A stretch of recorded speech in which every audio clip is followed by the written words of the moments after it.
because I get so many messages and emails, I can't recall. I just have to work them in spurts. But I remember connecting with you, I think, yesterday. And just, Yes, it was let's only do. just it was just last night. That's right. Okay. So you wrote in, and I'm like, because I was in that mode already. And I think I had a couple, I had 19 scheduled, two dropped out. I got one back, and then you sent me a message, and I thought, okay, well, let's do it now. Because one thing I've noticed, these ladies are stepping up, but 1 out of 10 or 2 out of 10, um, you know, they'll get nervous and they'll back Right. out, and they usually come back, but and that's understandable. But yeah, because they're all coming on saying, "Hey, I've never done this before. I've never been on camera. Have you? Have you been on talk Yeah. shows? Yeah, yeah. I figured you had. Yeah. Well, I have it's all interwoven into my story. Okay. But yeah, I have. I'm pretty comfortable. Where I lose my comfort zone is that my perception is that you're driving the bus tonight. Oh no, this is a conversation. We're both driving the bus. I know, I know, I know, I Yeah. know, no, I totally. But I mean, So I obviously, have, everyone on the show knows me after I think you know almost 4,000 shows. I think by the end of the year, it'll be holy about right cow. at about four. But they don't they know me, so we got to get to know you. So yeah, in that sense, it'll be a little bit of driving, but yeah, Sheila, welcome to Soul Speaks 5D. Thank you for coming in and sharing space with us. Thank you for having me. Absolutely, Thank you. it's long overdue. All of y'all need to step up. The mother's energy, get the mother's energy out there. So you said that doing lives or being on shows like this was interwoven into your journey. Yes. And you don't have to start with that, but I want to hear about that Okay, too. well, I'm going to start. I mean, I can tell the story now without any problem. So, I actually expected you to start the way you often do. Were you born weird or did you just get there? Exactly. So I think now looking back, I think I was born weird. um, but I was born into a family that had a lot of karmic dysfunction, a lot of mental illness, addiction issues, and my coping mechanism was to be as small and as good and as quiet as I possibly could be. So that was my childhood. It just became this cycle of chronic people pleasing and overlaying more and more characters on top of myself in order to be all the people that I needed to be in order like to survive, really. Yeah. Um, so I am a part of the 2012 crew that awoke at that time. But I didn't realize that that was what was happening to me until it was almost 2015. Wow. I had so much density and grief and darkness of just my day to day life to work through that I didn't actually come on the spiritual path until it was about 2015 that I even started like thinking about like angel cards and like dipping my toe very, very gently into the realm. And then I was shot through my process like a freaking cannon.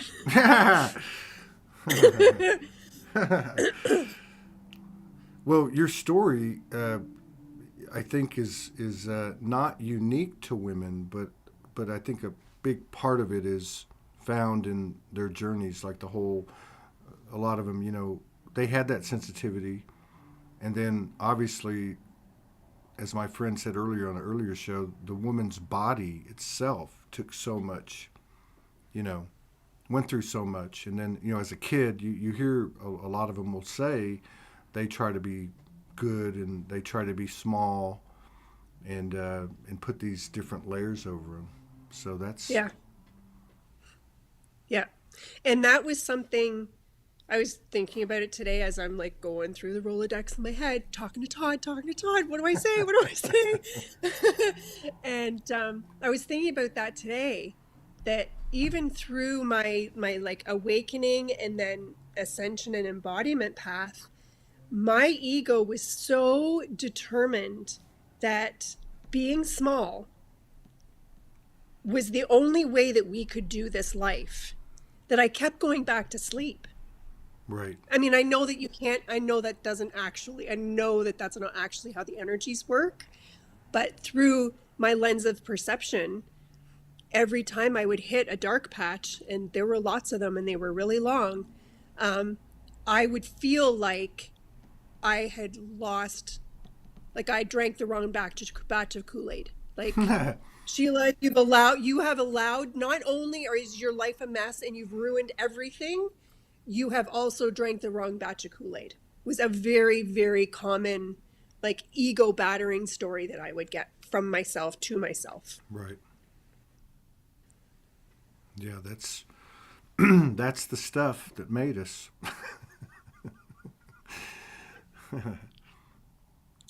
Well, I was listening to it couldn't have been long ago. You'll remember you had on, her name is Alicia Braca Yeah, or Alicia. something. Alicia Brachet. Yeah. You had her on one night, and I was sitting listening to you guys, and you literally said, like, whatever it was you had just gone through just in the previous few days. Yeah. You were like, what the who's that now? And we're not doing that.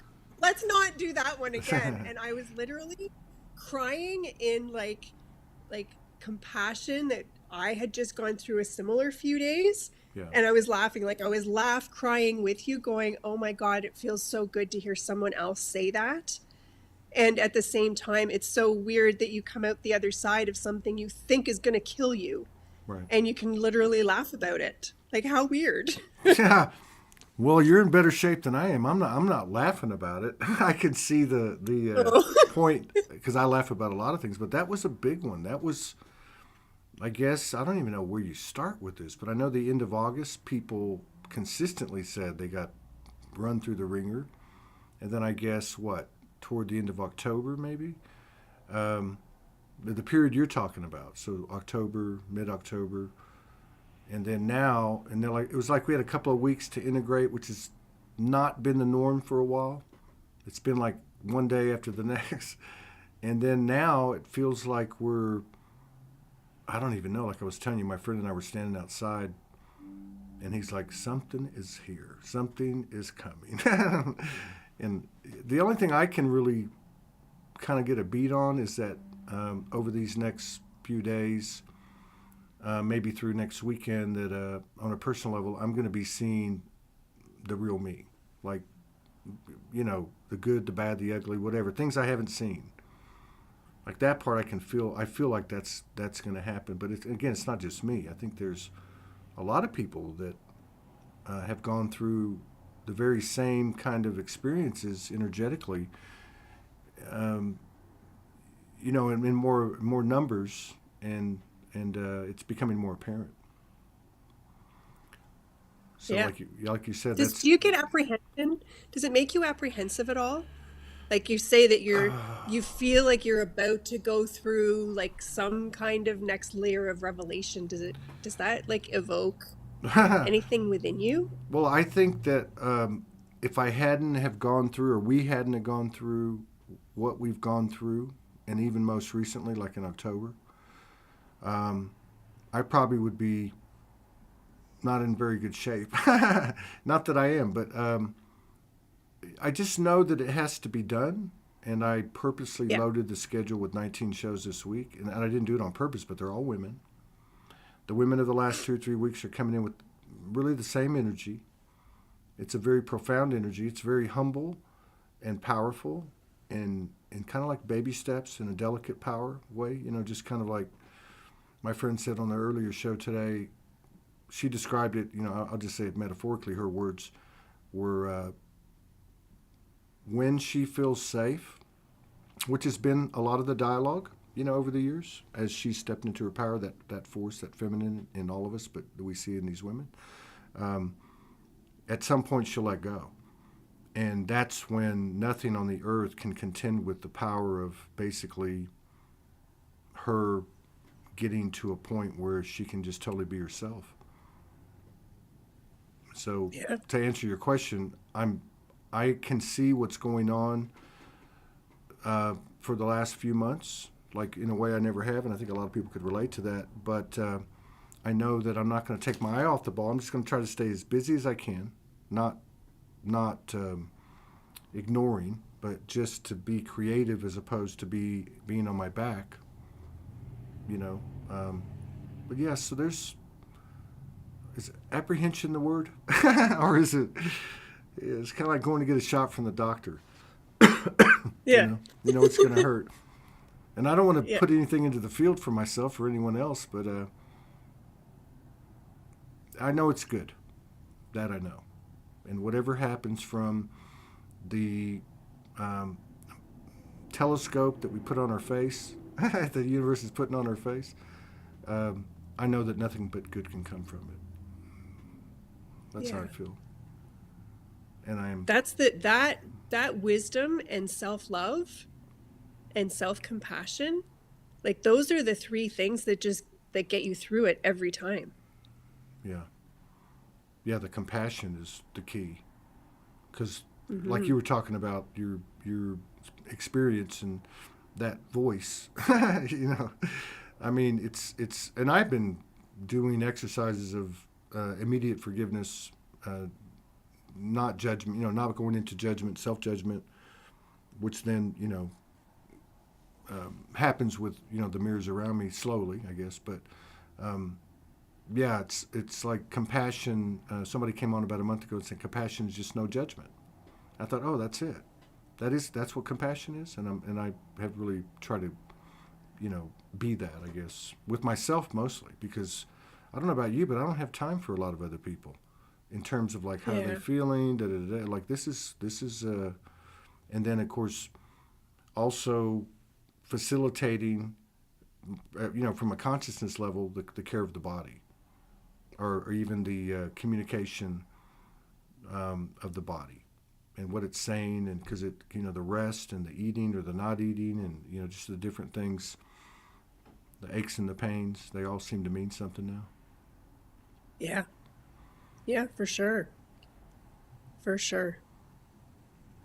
So I mean, all of us have been through so many humbling experiences. I like to say the many, M-I-N-I, many dark nights of the soul. But so there's been a lot of humility gained. But this last little period has been the deepest. Yeah, sorry. No, go ahead. I I've sort of like, I don't know if it's a visual or just like a story that I've encapsulated, is you awaken at the bottom of the mountain, and then your spiritual awakening journey is to summit the mountain, right? You're gaining knowledge, you're having experiences, perhaps your gifts are coming online, whatever. And you get to the top of the mountain. This has been my journey anyway. I know some people crisscross the mountain, but mine was pretty linear. So you go up the mountain, and when you're at the top, you're like, well, I've made it. Like, I pretty much know everything there is to know about spirituality, and like my gifts seem to be working fairly good enough, and like I'm here. Ta-da, I did it. And then the embodiment and ascension process is the following back down the other side of the mountain, where all of that spiritual information and all of those codes are dropping down into the heart, into the body.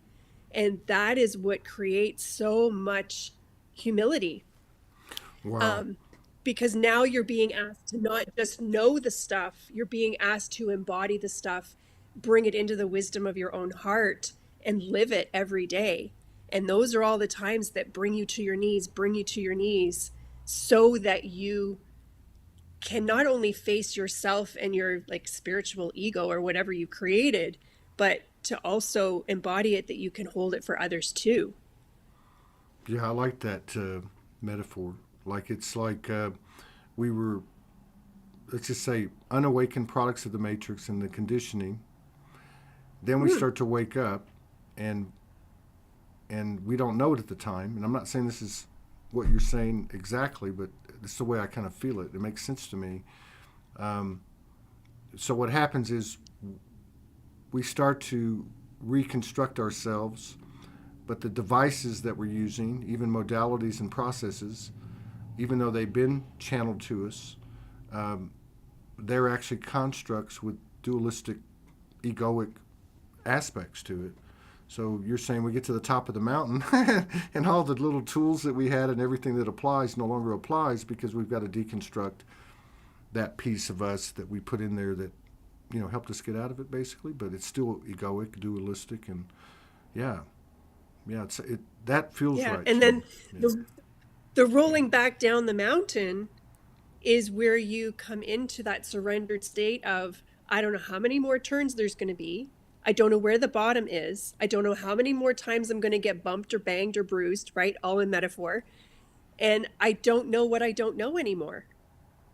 Like, that is where the true surrender and humility comes from. Yeah.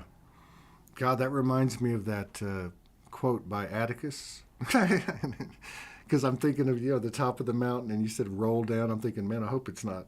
And he says, I want to come into the, like the last, to the bottom of the mountain, tired, happy, exhausted, and a little bit drunk. Yeah. Yeah, that's so true. That's so true. So what catalyzed my awakening was like a complete undoing for me. My dad had passed away in 2006. That was traumatic, but it was okay. He wasn't a big part of my life. My mom, who was my rescuer, my persecutor, and the victim, that all played all the roles. We had a very tumultuous relationship, but it was a very strong codependent relationship. She passed away in 2011. And then at the end of December 2012, my marriage started going sideways. And by mid 2013, the man that I had been with since I was 19, so for almost 22 years, our marriage ended. And that was rock bottom for me. Like, all the grief, all the unworthiness, all the programs. I was probably about 80 pounds heavier than I am now. I was on medication for depression and anxiety. I was drinking. I was smoking a pack of cigarettes a day, all the while playing Martha Stewart, like Academy Award winning value. I was the PTA at my kids' school. I was the wife of an executive. We had a lovely home. I was playing all the parts, but I was also like all the characters that I had built up myself to be, all of the cracks in the foundation were all starting to go. When my mom died and then my husband left,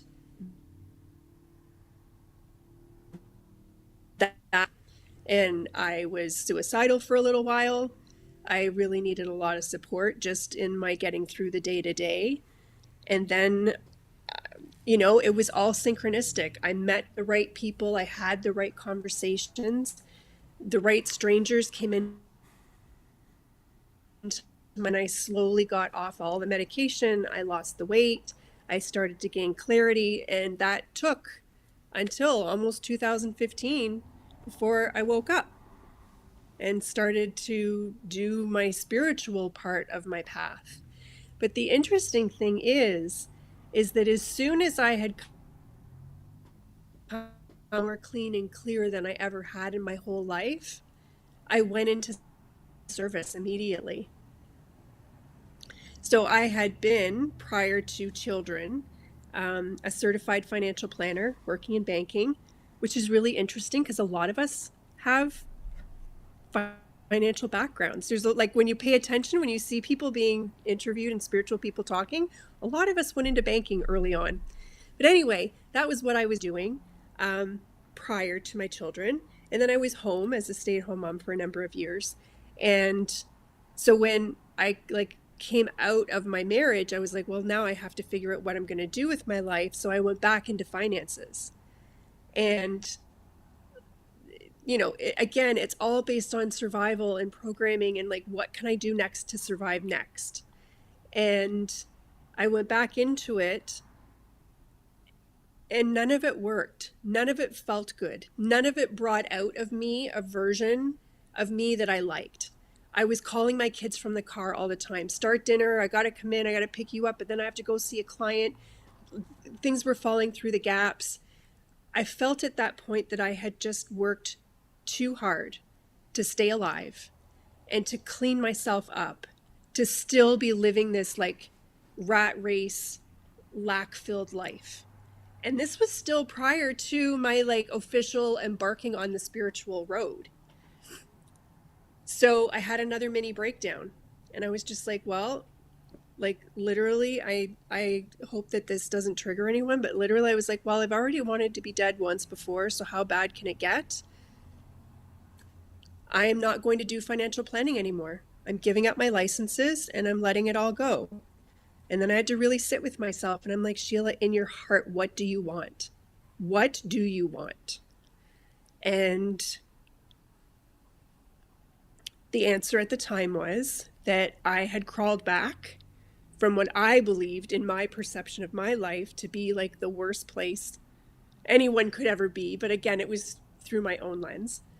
And I was like, I have some tools now. I've learned some things about myself and about life, and I need to pass that on. So I became a life coach, and I was like the soccer mom life coach. If you've lost yourself into your marriage, if you've lost yourself into being a parent, if you have lost connection with your body and your health, and you're making decisions that you don't even know who they're serving anymore, then come and see me and let's clear it up. And so that was how I started. And then it just became a matter of passing it back as I grew, as I evolved, as I continued down my own spiritual awakening path. I started gaining the courage then to share what I was learning back to my client base. So then I took hypnotherapy training because I was very mind oriented. And I thought at the time that you could just go into the unconscious, just tinker around, fix things, and everybody would be good. That would be a great thing for it all. I think it was us. Us as everyone here. This happens all the time. Yeah. It's very strange. I'm finding technology's really glitchy. Yeah. And like not even just technology, my car, my washing machine, like everything is glitchy right now. Yes. And my friend over here, I don't know if you know him, Ty Hudnall. He comes on every now and then. We make a lot of music together. He's pretty well versed, very well versed in esoteric astrology since like 17. He's been studying it, and but he was talking about Mars retrograde and how, which came in I believe on the 30th, and how it takes about 10 days, 14 days to really land, I guess, onto the earth as it starts to move. And I said, well, hell, that's lining up with this weekend. So, and I'm having the same thing. My car is in not critical condition, but it's getting close. And I'm just watching everything kind of crumble. And I know that this week that we're entering now, this time, with the 11/11, with the bookend, or with the eclipse tomorrow and whatever other dates are involved, because I'm sure there are other ones. But it feels like it's okay. It's all right. And there's a purpose in it. But I don't know. I mean, have you been feeling the heat? Or do you feel like something's imminent, like coming on? I feel super sped up. Like my mind is super sped up. My body feels like I'm drank 10 pots of coffee. I had a really great sort of like meditation channeling session with my guides a couple of days ago, and then have since received some confirmations. I think it's more than me, but I don't know who else in the collective it involves. But the message was that this eclipse is collapsing everything. Yeah. Like all our parallels, all our past, everything we've ever been. Like this is like we're crowning out of the birth canal into like new. Right. And, like what we were talking about, like the email program that I use for my business, I ended up changing providers. My cell phone, I ended up changing providers. My washing machine's glitchy. My car's good as long as I say nice things to it just before I turn the key. Like it's all things are all like strange. And then I've had like this other great big thing that's happened in the last couple of weeks too, that's all culminating into everything being new. I just feel so incredibly held, and yet I can feel like everything around in the periphery is all dissolving. Like I feel like I can see it, but I feel really held, even though my body is reacting to the speed of the energies and everything that's going on. I don't know if that even answered your question. Yeah, that answers my question. I mean, I know a lot of people just through what I do that have just in the comments and messages and just the topics of the show. This is, they talk about the eye of the needle. That's what it feels like to me. The being held part, I think that's part of what I was trying to say. Like I know everything, because I mean it's happened so quickly too. Like it's happened over a few weeks. Very rapidly. Like, and I'm watching people. I got 2 messages from people. Both of them said the same thing. They had to cancel because they were being evicted. And I'm like, I can relate to this. And then the car thing, and then just other things, structures and substructures that are just going away. And then it's like even like coming out and how we communicate, who we're running into. Kind of like you said, you'd run into the right people. There's just these weird things happening, and then there's still this 3D, I guess you would call it, or linear or programmed part of what we share that comes out every now and then, like really loud. Yep. But then there's also these synchronistic things with animals or numbers or,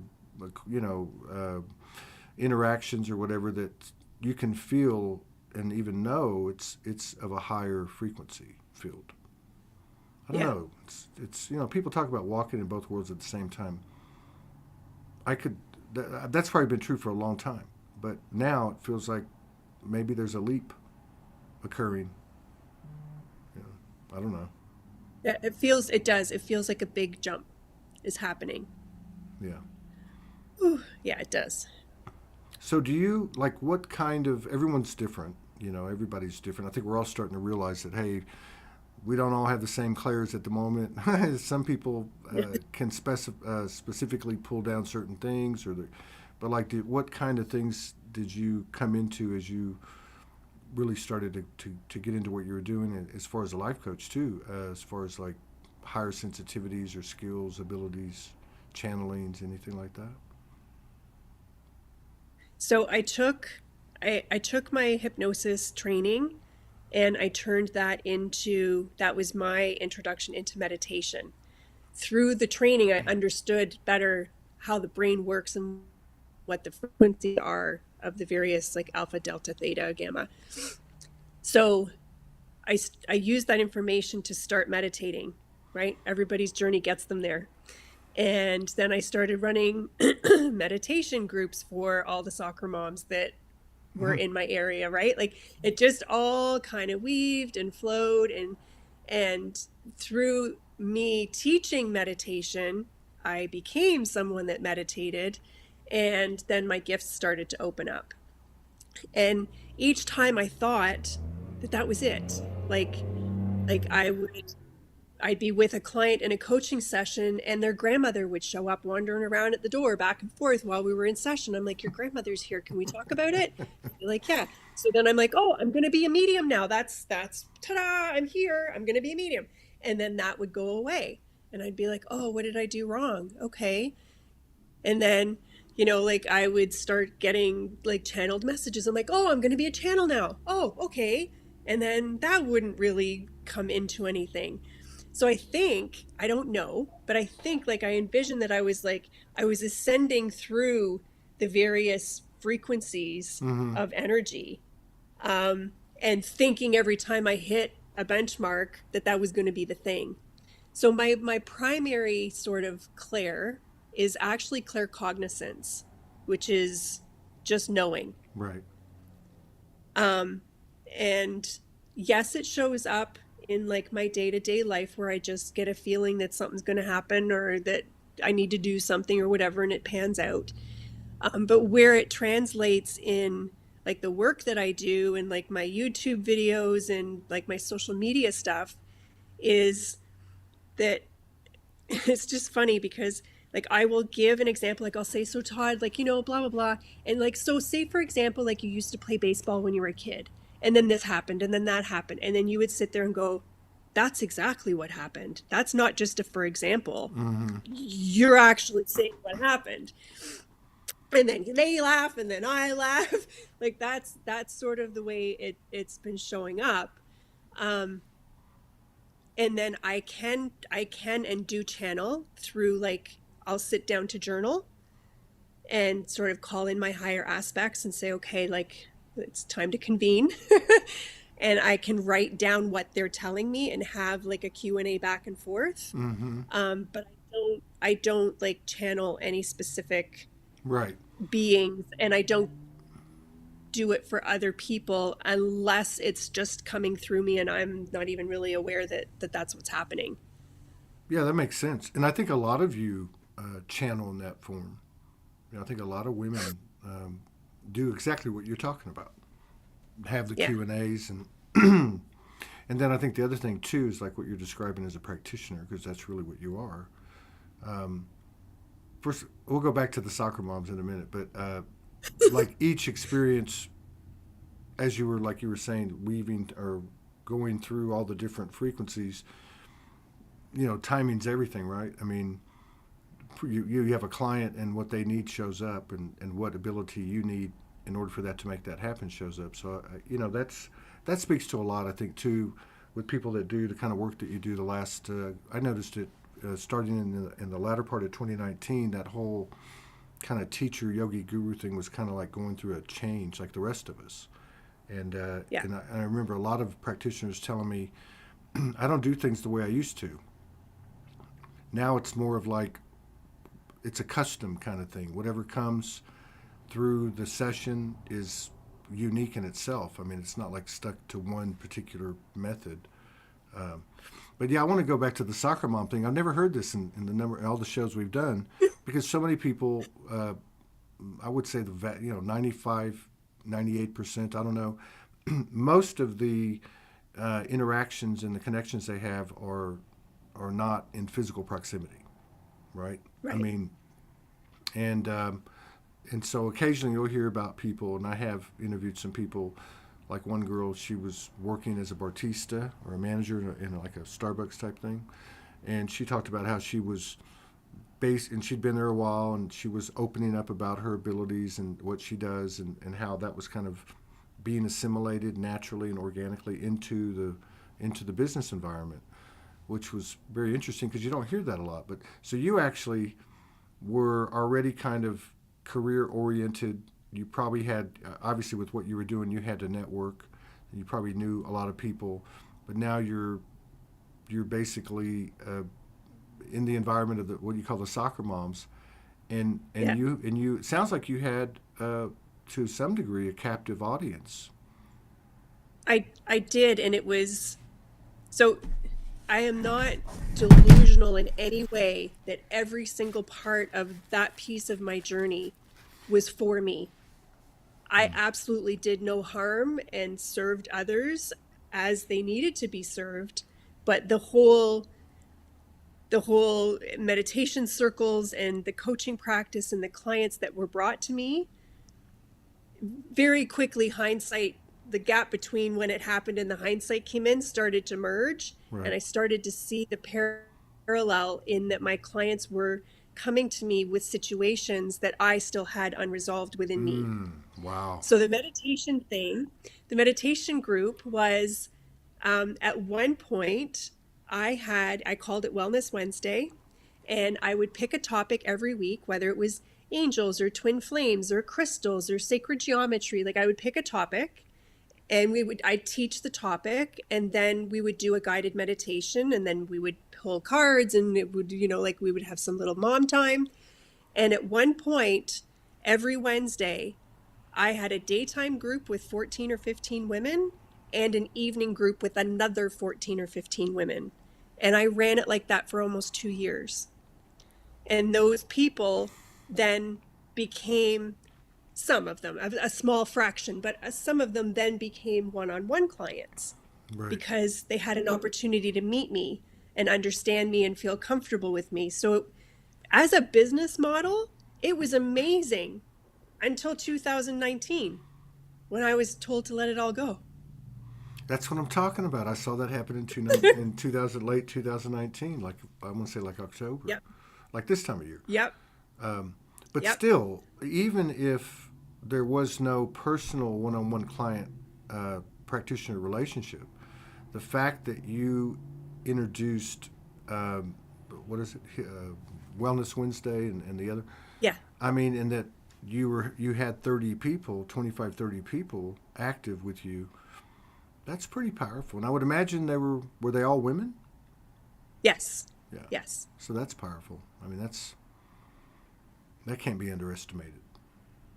Yeah. Yeah. Yeah, and some of them are still a part of whatever it is that I happen. Like I have a Facebook community. Not very often I'll do an event or whatever. Like we've stayed in touch. Like there's a core group that it's probably a soul contract of some kind that their energy being with me, supportive of me and my ascension journey is a part of our soul contract with one another.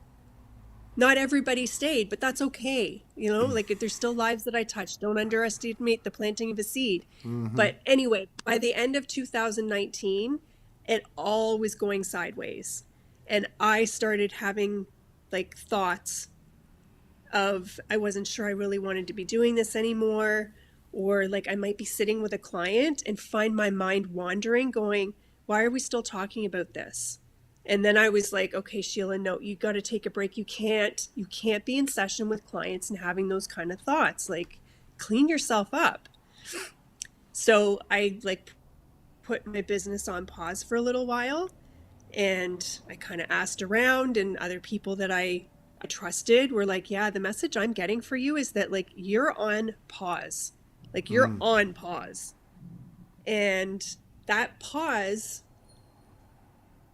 from the highest place, the pause button might have just recently been unpushed. So all the rest of 2019, all of 2021, and most of 2022 has been surrender, surrender, surrender, and like exponential growth, incredible experience of service that my human didn't even really participate in. It's been incredible, but my ego has not liked one bit of it because I like to get stuff. I like to get shit done. Well, I mean, it's crazy. It's crazy. I can't even really fathom scheduling more than a week out. So it's like maybe when I jumped back into this 4 weeks ago and really started to kick it back up to where it used to be after like 3 months. Yeah, I might get 1, 2, or 3 weeks out because somebody says, "Hey, I can't do anything for a couple of weeks." But they've all been like, even like getting your message last night. I said, "Well, let's just do it tomorrow." There's a slot. But what I'm saying is like the whole structuring things, building things, organizing things. I don't know that it goes away, but it's not going to be the way we used to do it. It's very much. It's funny because I'm so used to being in nothingness because there has been so much of it the last couple of years that now when I do book something, like even if it's just like, I don't know, going to visit my daughter out of town or getting my hair cut or something, and it has to be like a week out, I feel like my whole quantum field is like like I lose my equilibrium because there's something pegged to the board in my quantum field like that's over there, and I feel like I'm walking around like lopsided because that thing is in my field rather than my field just being like expansive and clear and empty. So I do prefer to do everything like as close to now as Right. possible. And like my clients like that. Like they Right. like that if they need me, they don't have to wait 3 weeks to see me. But for me, I prefer to like within like 48 hours or so know that whatever it is that needs to be done or taken care of is done, and then I'm ready and clear and clean for the next now moment. Yeah. Yeah, that feels right. Yeah, that like get it while it's hot. Like, and that's what Yeah. I was saying about the scheduling too, because some of the people that I've done in the last 3 or 4 weeks, I was answering messages and emails from 6 months ago, 8 months ago. Right. So some of them were like, in a nice way, just saying it wasn't right now. I mean, whatever. Or I'll get with you. I get Yeah. that a lot too. Give me a month or two. I'm going through a lot. But yeah, I think like well again like with yours came in yesterday and I just happened to be it was ready to go. Let's do it. And so I was a little intrigued by okay, what's she gonna say? Let's do it tomorrow. And you wrote back like, oh my god, okay. But yeah, I think that's there's something about the spontaneous that is not going to go away. So I can kind of equate it to dream state. Like we go through our dream state, like if it's a lucid dream, and you might need to go somewhere. Like I'm going to somewhere. There might be that going on, but there's not oh, I've got something to do at 8 o'clock on Friday. That element that you're talking about, Yeah. that an old, let's just say an old attribute of the way we used to construct things, being in your new quantum field, and it just doesn't feel right. Yeah. Yeah, and I mean the thing is, in an ideal world and where we're headed vibrationally, being like operating only ever from a clear zero pointed now is where the most potent creation comes from. Yeah, Like that's right. that's part of the bottleneck that we're all being like unprogrammed to be able to function from, is that 0 point now. Yeah. Yeah, and because so many people are finding their voice, particularly women, Hmm. and the parts of men I think will come behind that, the parts that we lost track of, that never got to speak or however you want to put it. But the fact that so many people are utilizing their voice, um, I kind of forgot how I was going to connect that, but you see a lot of that. You see, it coming out, and it's not always harmonious or perfect, right? Like we're working it out, Yeah. but to be heard is really that really seems to be a real big deal. Be heard, I mean that more than the human definition, like to be seen, to be heard, like you were talking about with Hmm. wanting to be small and putting up mask and whatever. But yeah, I feel like that we're seeing the real mirrors now. We're seeing the real a little bit every day, right? Seeing the Yeah. real Sheila, the real Todd, and it's quite exhausting at times, but it's also powerful. Yeah. Yeah, really. Really. So, all right, so I did a thing. This is like remember I said to you I have a story?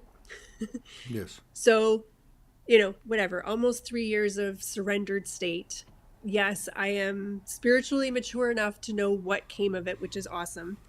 But I got into watching TikTok during lockdown, like everybody else did.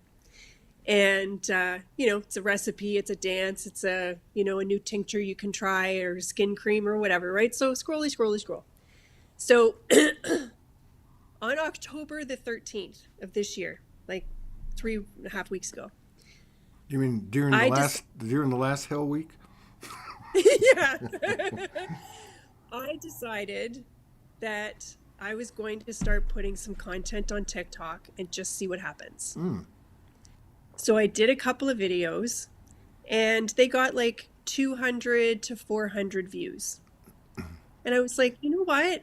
I'm okay with that. Like that feels comfortable to me, manageable. The comments were nice. I was being received well. I was hashtagging the stuff to kind of make sure that it landed in like spiritual TikTok. Um, so it was all good. So I was watching TikTok one morning in bed, flippy, and here is a parenting coach talking about how she's getting all these calls from parents of 18 to 25-year-olds and how frustrated their parents are, that these kids are disheartened, disenamored, don't want to work, have mental health issues. Anxiety is rampant in that demographic. And like pretty much what is wrong with these kids. And so I'm listening to her and I'm like, oh, I know what it is. I know what it is. So I decided to do a TikTok in response to what she had said. So I do my little 3-minute video about how I had seen that there was actually nothing wrong with this demographic. After the harmonic convergence of August of 87, these babies that were born are here to be the leaders of New Earth, but they came in without karma, and they came in highly sensitive, and they're awakened, and many were born into families that aren't necessarily as awakened, and that their path thus far, living in a reality that we all know is dissolving, has been hard on them. And they don't need to be pushed back into the system. Medication likely doesn't comply well with their body.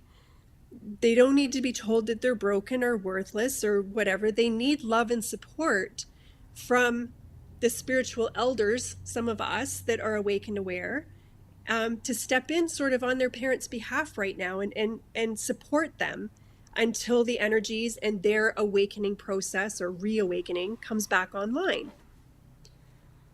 So I thought it was going to get 200-400 views, and that I might hit on some people that are sort of like our age group that, you know, whatever. Put the word out. We got to support kind of our younger people. Todd, this video has hit 400,000 Holy crap. views. Dang, that's crazy. And you know, that's all, you know, that's a powerful thing. It was code. Yeah. Because No I didn't doubt. end up touching any parents. It was all 18 to 35-year-olds, so going back to 1987 Wow. and to now. It hit that demographic, and it's still going now. Like from October 13th, it's still running. Like I open my phone and it's still running. That's something to think about, because if you look at the demographics of these groups like Soulogy, which is a bit unique because it's more of a community, but even if you look at the demographics of what follow, like say the peripheral platforms, very little representation 18 to 25. You get some to 35. I'd say like maybe 10%. But they have been coming on. Oh, I think we've both frozen. Oh, I think it's on your end. You good? Mm-hmm. Can you hear me? I can hear you. Yeah. Well, Yeah, what I'm saying is like through the tradition, let's just say the traditional groups or path that so many of us started to congeal with 2012, 13, 14, 15. We were an older crowd. And so this is pretty fascinating for a lot of reasons. But for me, just looking at like how do you reach young people? We brought 9-year-olds, 12-year-olds, 11-year-olds. We've talked to a lot of parents about their kids of all ages, and our own kids. But I mean, 400,000, and the vast majority of it sounds like are 18 to 25, 18 to 35. That's 18. That's profound. 18 to 35-year-olds, 400,000 views. I have learned that by keeping up with the comments, I'm at over 4,000 comments on the video. And you just joined TikTok. You just started doing videos. How many have you 3 done? weeks ago. That's wild. I have 15,000 followers. Wow.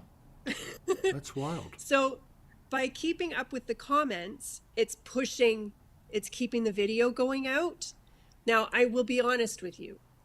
The first day that I put the video out and it started hitting like 5,000, 6,000 views, my whole body just went, take it down, what have you done? Take the video off, delete, delete, delete. And I was like, Sheila, just breathe through this. It's safe. It's safe for you to be big. This is an important message. Right. It's safe for you to be big. And every sort of echelon that it hit up until about a week ago, I still was working like with my body going, it's okay. It's okay to be safe. It's okay. Like, it's safe for you to be big. The comments, Todd, will you be my mom? Oh my God, I feel so seen. You are the first person I've ever heard that sounds like you understand me. I am really struggling. I need support. Like, Wow. people, you can stitch videos or duet videos on TikTok, which means that the screen splits and someone can like share my video with them. Yeah. I've seen that. Yeah. Yeah. So, and like lots of those as well, of people like crying into their side of the phone and like pointing at the replay of my video saying like, there's actually somebody in this world that gets me. Yeah. That's like super powerful. I mean, like I said, we talk about the kids a lot on the show. You know, it's significant. And I can talk about my own. I've got 6, and they're all 89, you know, through 2002.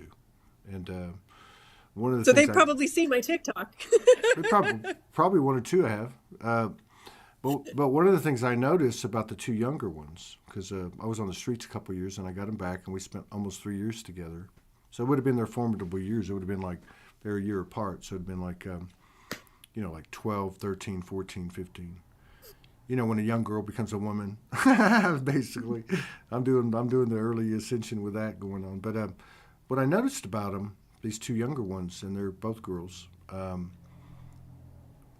well, the first thing I noticed about them when I was living with them was the energy of the feminine. Like I got a new dose of it or something happened.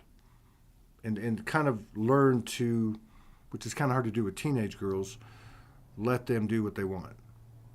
And that means, you know, because they're not cleaning the house, they're not putting up their dishes, you know, and all that. So it was a really kind of an interesting thing. But what I noticed about them, once we got through that, they got out of school and they went into the workforce, very independent, both of them from day one. But they were unobstructed, encouraged. But what I notice is they operate on feeling. Like that's their navigation method. That's their steering wheel. And if something doesn't feel right, they're just not going to do it.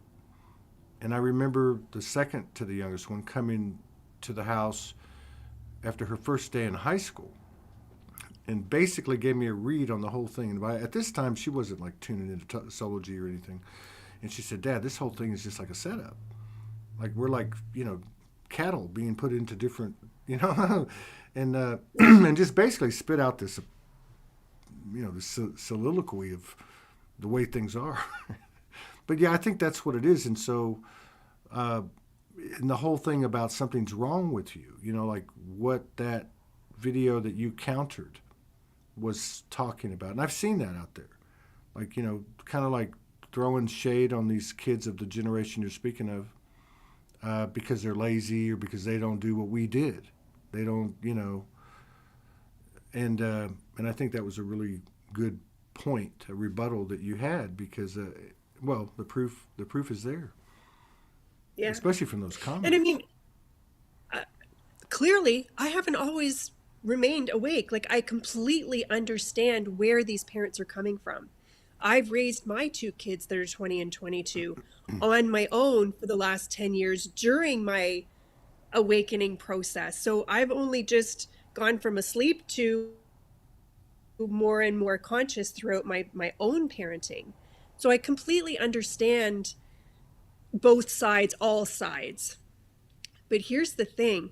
The more that this took off and the more that I kept having to work, like, breathe through it, it's safe to be big kind of thing, In the last like 3 or 4 days, I hear my voice deep, deep in the background saying, when the time comes, come and find me. When the time And then I comes, get come and like, find. I get chills and I'm like, oh my God, that's what this is. I carry, so I'm a part of, we're fine, excuse me, Heinz 57. I'm a starseed and a twin flame. And I have connected with many of my galactic selves. But I carry a lot of like ascended master type energy, and I'm a part of the Divine Feminine Collective. Yeah. These things I know. I know through various experiences and inner knowings how they're all going to meld and come together and birth some new version of me. I don't even know how that's all going to happen yet. But this voice that's saying, it's almost as though like it's like an ascended master type version of me saying to these souls, when the time comes, you're going to need to come and find me. And when I pair that sort of that memory, or maybe that is intel that's being handed down to me from my higher self, I don't know. When I hear that and I put all the pieces together, that this video has skyrocketed, that so many souls that feel so lost and abandoned and unsupported are responding so well to someone that probably looks exactly like one of their parents. Mm-hmm. I know that there has to be code there. Yeah. And some of the comments have even been like, yo, bro, does anybody else feel like they know this woman? Like comments like that. And I'm like, yeah, you do Yo, know bro. me. You just, well, you know, because they all think they're talking to each other in the comments, right? Right. So like, there's even been comments like that. Like, why do I feel like I know you? Or I'm crying watching this right now. Like, Well, yeah. And you hit on it a minute ago, too. And I think maybe a lot of us have had something that we can relate to, because it seems like, okay, so we're all unique. We all have a soul signature. yeah, I think part of what occurs is we have a human lineage and we have a soul lineage. So there's pieces of us along the way, right? Certain consciousnesses yeah, that we are aligned with by whatever the story was, however whatever. And I see that a lot, like what you said about the divine feminine collective. I was thinking about that today on the first show with a friend of mine, that we've done a lot of shows together, and a lot of what she was saying was really pure, recent intel that I think I would have to describe it as only the divine feminine collective could pull down first. And so I can see, where certain beings represent certain energies, and that's the familiarity that maybe these kids are seeing with you, right? And I also think that these kids, well, I don't think, I know, I'll go to my grave with this, they're obviously not as conditioned. You said they were born without karma. So their sensitivity to, let's just say, truth frequency, be it someone that's presented as Christ consciousness or someone that carries the divine feminine collective, ascended, or whatever it may be with you, they're able to see that. They may not understand it. And I like the way you put that earlier about, just because they didn't come in with karma, doesn't mean that they've been subjected to some conditioning, because, after all, we were their parents, right? And also, of course, the premeditated intentions and actions, such as pharmaceuticals, such as labeling them as something's wrong with them, such as labeling ADHD, ADD, Asperger's, autism as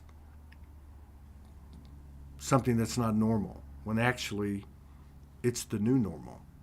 So these are the kids. exactly. Yeah, these are the kids that you're talking about. And I also think too, And maybe the masculine will have a role in it at some point, but I really do feel that it's the feminine, the mother energy that they're recognizing, that they will recognize, first and foremost. Yeah. And I mean, so I have sort of two things to say. So I have my son who's 20. He was diagnosed with ADHD when he was in grade 5. And I was unawake and unconscious. And the school suggested that he wasn't around enough, peg enough. Right. So get him tested and get him medicated. Toot sweet. And I did. And then when he got into grade 9, he had a medical emergency that meant he had to come off of all of his medications for surgery and things.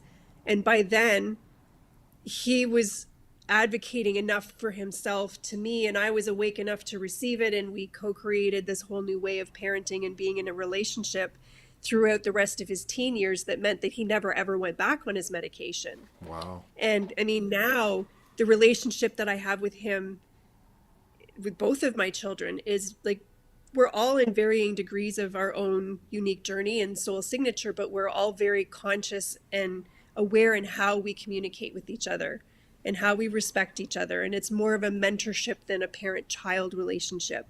But it's been something that is like built over time, and certainly built only in my ability to be a container for it. Right. Right? You were talking about the divine masculine being a part of it. The divine masculine has to be a part of it. The only reason that I'm able to hold the qualities of the divine feminine that I do, that you are saying would perhaps be what is being recognized, is because of my own embodiment of my masculine that holds that. Well, that's a big topic, especially now, especially these last few weeks. Now, so you have a very, a lot of the same characteristics as a lot of the women that have come on the show over the years, in general, energetically. And so what does that look like? The childhood that you described, more times than not, sexual abuse, misogyny, I mean, the whole 9 yards. And then, of course, going into the matrix, getting married, having a family, having the career, all those elements. And I think as we've gone on, especially like these last few weeks and probably what we're heading into this week, there's a lot of deep programming that's requiring that compassion and forgiveness and non-judgment and so on. But again, I think it's, the women leading the way, right? I don't think there's going to be a lot of people arguing that, because these communities have been led by those, the vast majority of them women. And even now with more men coming in, it's probably still like 70-30.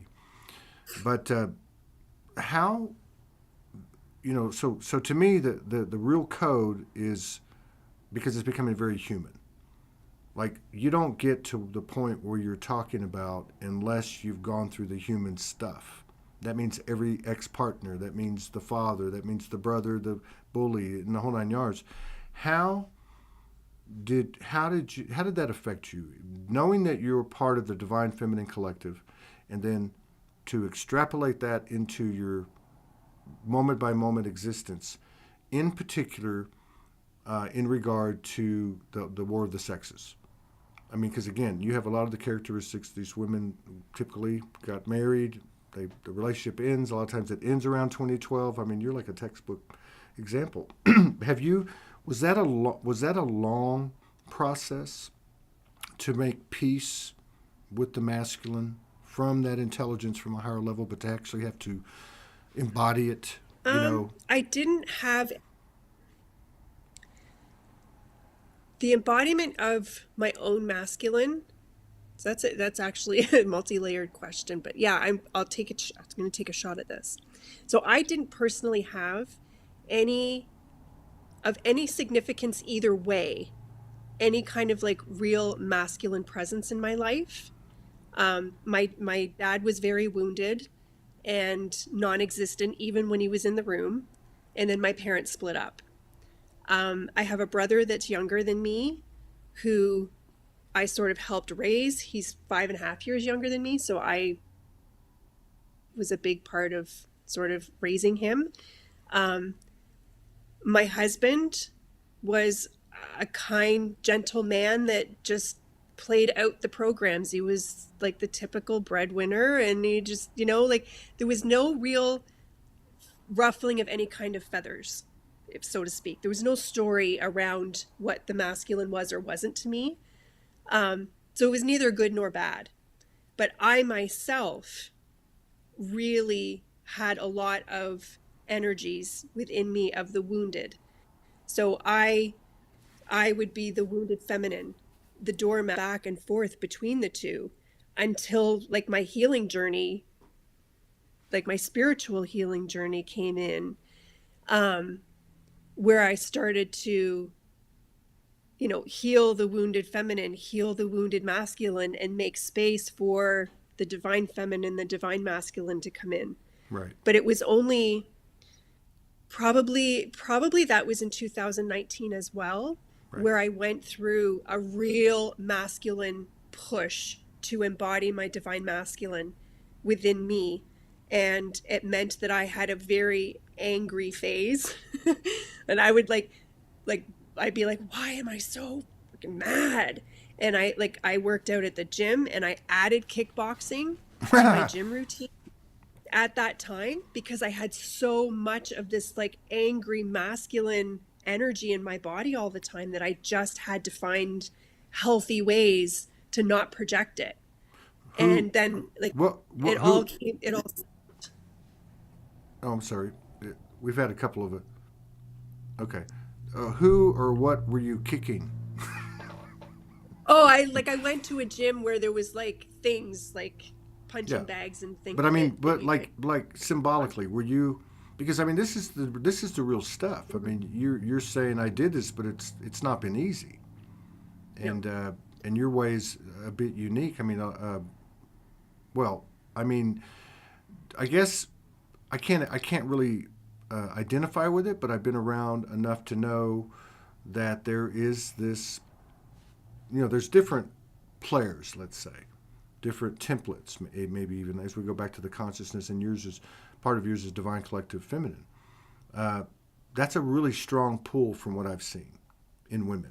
Like they know this, mm-hmm. like above all, like they're mother goddess here we go, right? We're going to do this. Yeah. May not have it all figured out, but we're going to do this. And I think that's a challenge to, as it would be for a man, vice versa, to make peace, I guess, to function in this expanded awareness or this more balanced state. But you said you had an angry face. How long did that last? Was it a year or 2, 3 years? When did you actually have hit that equilibrium? Are we frozen? No, we're good. Okay, so my really angry kickboxing phase was probably only about 4 or 5 months. But where that got the worst of it, so to speak, out of my body energetically. Then when it came to the time where we all had to spend time at home in 2020, right? I wasn't able to go to the gym anymore. And then that was a whole other surrendering for me that yielded so many ahas, that because I couldn't go to the gym anymore, I realized that going to the gym had so many programs attached to it that weren't obvious. Like people would just say, oh, well, Sheila's like a healthy person. And yet I understood in that surrenderedness, I understood that part of the program for me was that I was going to gain all of my weight back. Part of it, the biggest part for me was that because both of my parents are passed, my brother and I are not close. I'm a single parent. I'm an entrepreneur. I'm a homeowner. And I'm literally doing this whole life by myself. That I had a program running that said it wasn't safe to be soft. There's more of it coming up. That the only way that I can do this life is if I am not only mentally strong, but physically strong. To do the handyman jobs, to raise 2 teenagers, to run a business, to continue to heal myself and pass things back in service, that was all of that life meant that I had to be strong, and that I was leaning so much into a masculine side of myself in order to sustain that. And that all crumbled just by me not being able to go to the gym. I had to surrender it and go, okay, all the programs that were attached to me going to the gym are what I have to like focus on now. And I started practicing different ways of self-care that nurtured a very soft and gentle feminine side of myself. I had conversations with my son, you know, like I silly things like, you know, I need you to lift that for me, or come and help me shovel the driveway. Things that would just be like not apparent to most people were little practices of awareness that I started bringing into my life that said it's okay to get help. It's okay to not be okay. It's okay to be soft. It's okay to be gentle. And that I don't know where that balance was going to be found. I had no preconceived notion, but I knew that this armor that I was wearing was not sustainable, was not healthy, was not balanced. And what other forms of co-creation was I keeping away from myself by deciding that I had to do this whole life by myself? Right. Like, it was like, that's a lot. Yeah. Yeah, that's huge. 2020 was a year for stuff like that. And even 2021. Mm-hmm. That whole COVID thing kind of backfired. You know Yeah, what I mean? so the other interesting piece, sorry, we're hopping all over the place. I hope that's okay. That's The fine. other interesting piece is that the more that I embodied and reintegrated my own inner child Right. through working with my clients, through doing my own inner work, through, you know, living my path, it became sort of like my claircognizant superpower, that I could sit down with a client in front of me and they could tell me through their adult self what was going on in their life. And I could either see, hear, or feel their inner child and know exactly like where that had come from. Right. So inner child work ended up being, and still is quite a bit, because of course that is the key to all of this, a big part of my practice.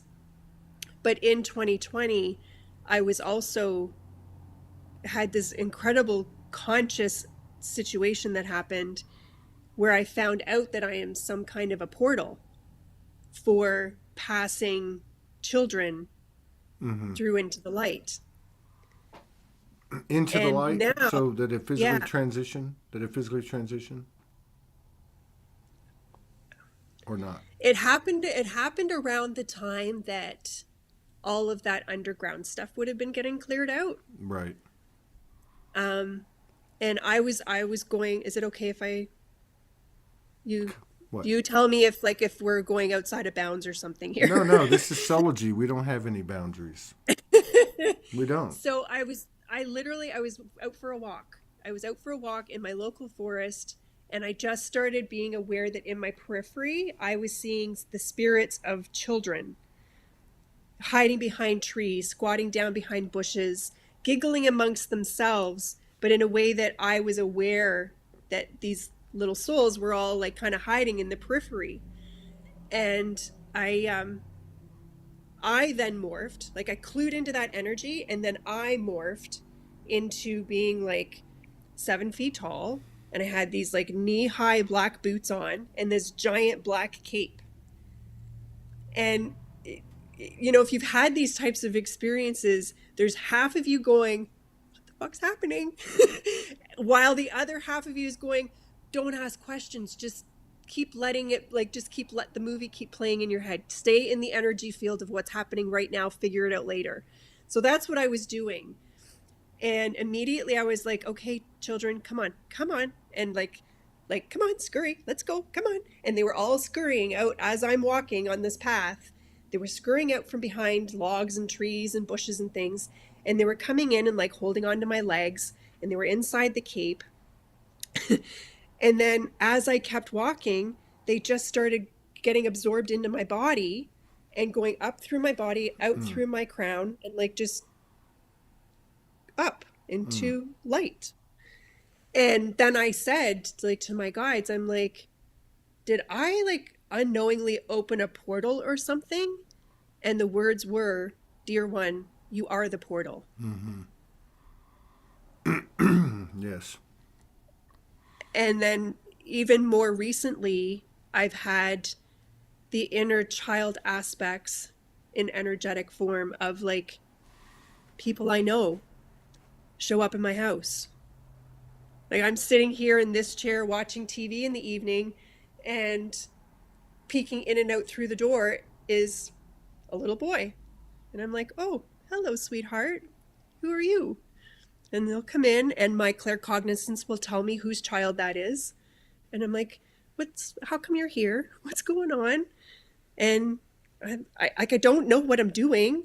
So I just take their hand and I put it on my heart, and I consciously open my heart as fully as I can, and I give them love. And then they climb into my lap and have a little cuddle, and then they dissolve into my body and go out through my head. Another day in the life. Another day in the life. So Well, I think this whole TikTok thing is all the same thread of right. children. Like a physical representation of that dimensional, or whatever you want to call it, experience. And that's like your part of your makeup in those like you.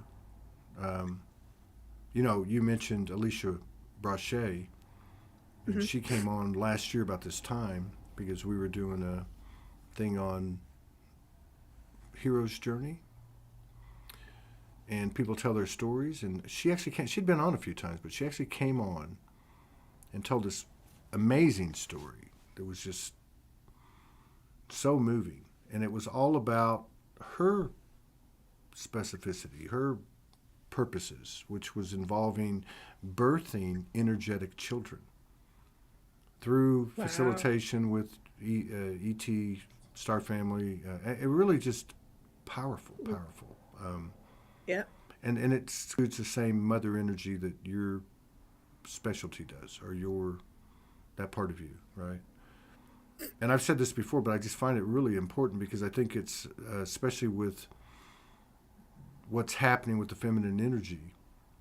A mantis came into her room. She was, like we have been so many times, emotionally distraught.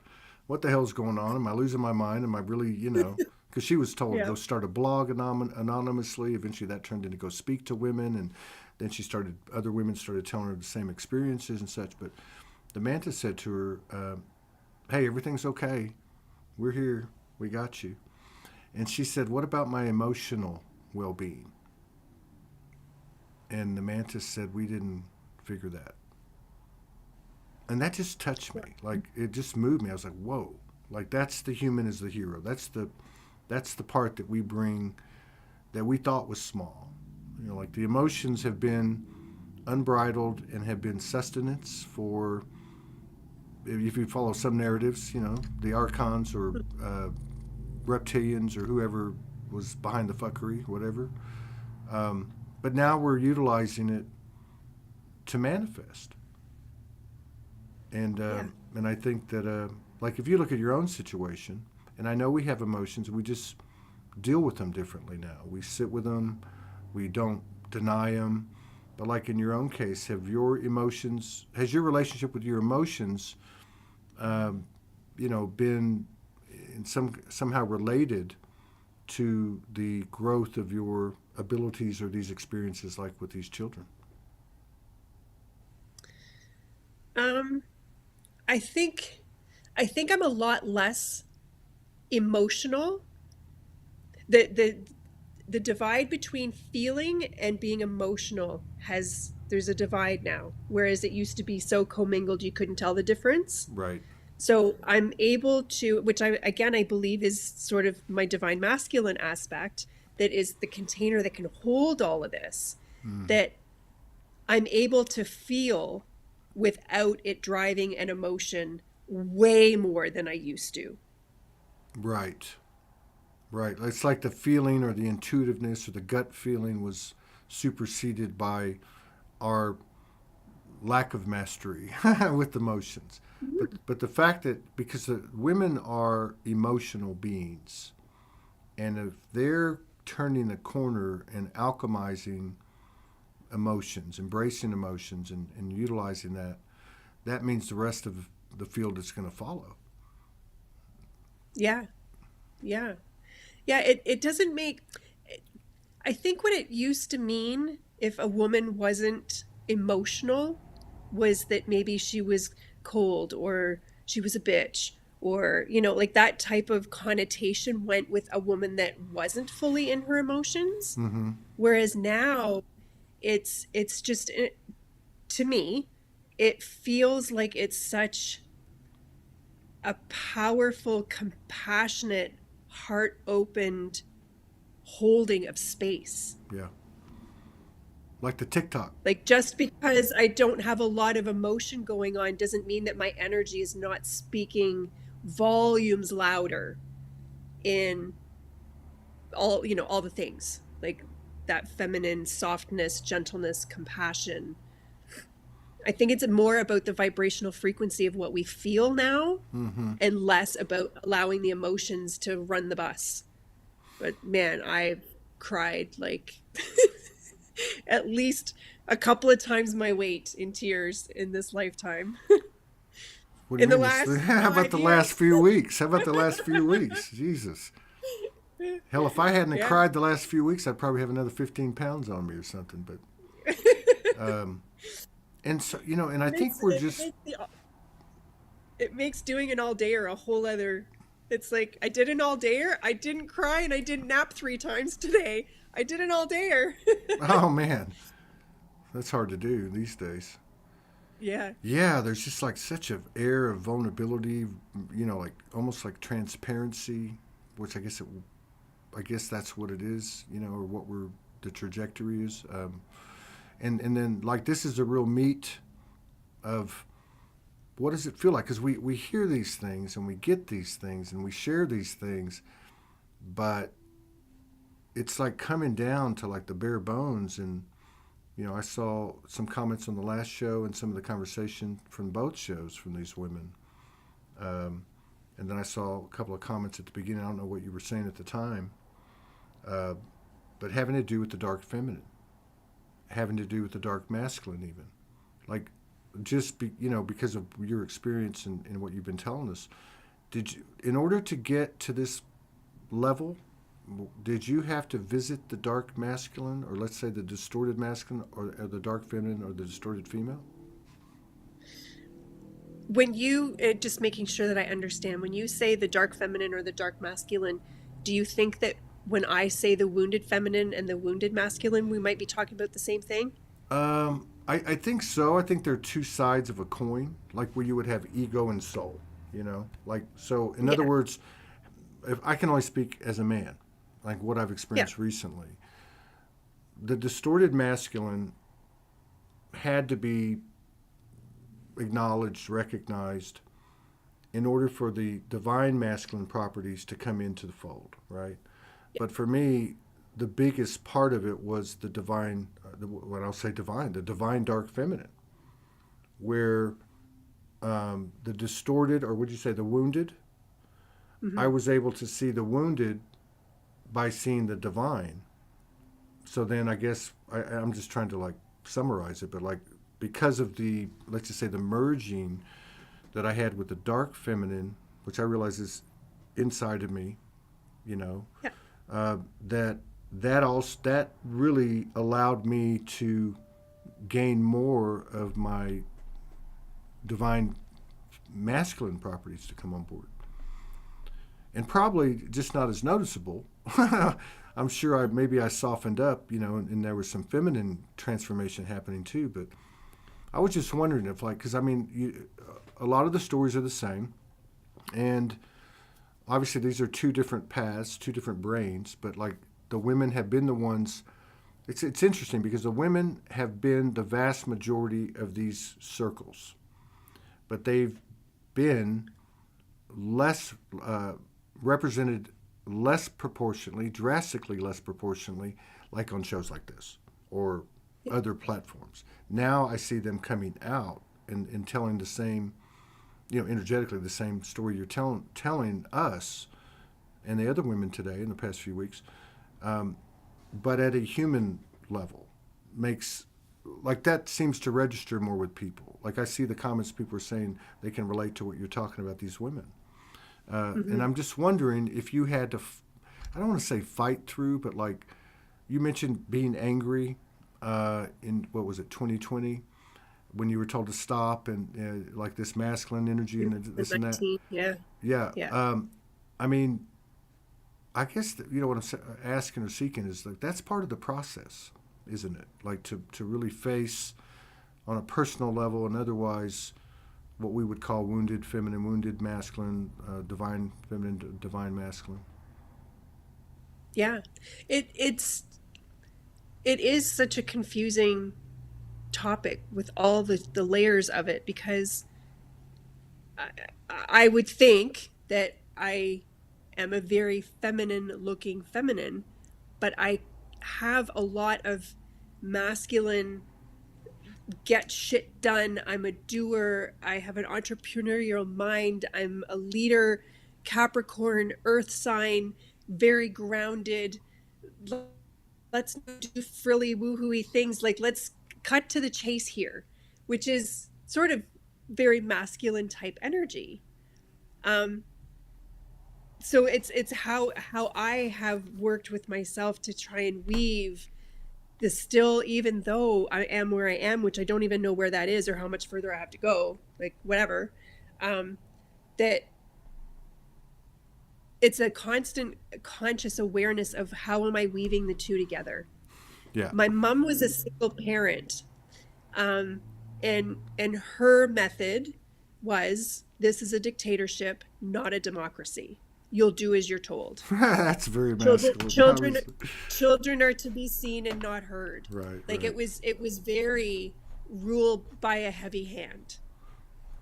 I think for women, and I do talk about this in my coaching practices with clients, about for women to find a powerful, authentic voice is an unknown foray for women to go through, because the only examples we have are either men that are powerful and have a voice, and that seems to be okay.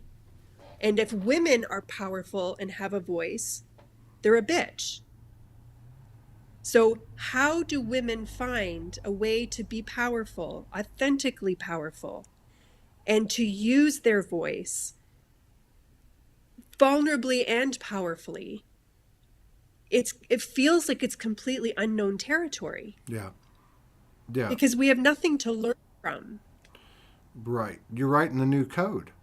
And to do it right. and to do it in balance. And I think that's what I've observed. We get confused and think, someone's projecting, or I don't think that's what it is. I think what's happening, I've seen this in many women. And I guess, I don't know, I haven't really seen it in men, and that is their voice has to come out. And because there's no blueprint, there's no perfect template, because that's what we're creating or you're creating or whatever, it can come out with some imbalance. But I think we're starting to get a handle on that, both within ourselves and what we observe in each other, because we see it in ourselves, right? I mean, so this is a lot of good stuff. I didn't realize how far we went because it got knocked off at 20 minutes, and then we started again. I'm thinking, I'm only going over an hour and 7 minutes, but I'm actually at an hour and a half. Well, we can wrap it up.